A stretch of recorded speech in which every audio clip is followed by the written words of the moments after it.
Ngayon naman kasi parang ilang buwan tayong hindi nagkita tapos nga payat mo na. Anong nangyari? Paano mo ginawa? Siguro ano lang din sa trabaho tapos isang puyat. Oo. Eh ang puyat kasi nakaka-puyat mo talaga minsan eh. Tapos minsan wala pa akong ginagawa sa bahay, puyat ako. Minsan nanood lang ako ng TV, nagpupuyat ako sa movie. So siguro doon na lang siguro ako puyat. May pinaghahandaan ka bang proyekto? Meron naman, meron. Itong sa September 23, may mini-concert kami sa Music Museum. Sa title niya yung Oh Boy. Kasama ko doon sila Derek Lucerio, si Rocco Nasino, si Aljo Ravenica. Wow, so pagandahan to ng katawan ba? O paano ba? Actually, hindi nga ako sabay sa kanila. Oo, sa mga buff sila. Lahat sila talaga. Pero sa akin naman, may sarili din naman ako. Kahit na gano'n. At least may mapakita naman din naman ako.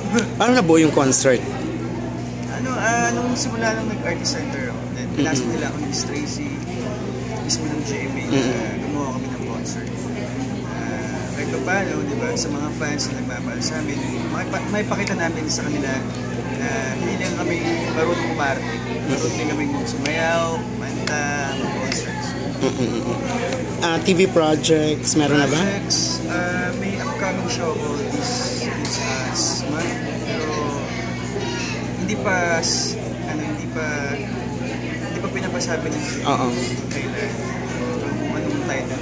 Pero seryo to? Hindi ko sure. Pero malalaman din naman ng mga kapuso natin dyan sa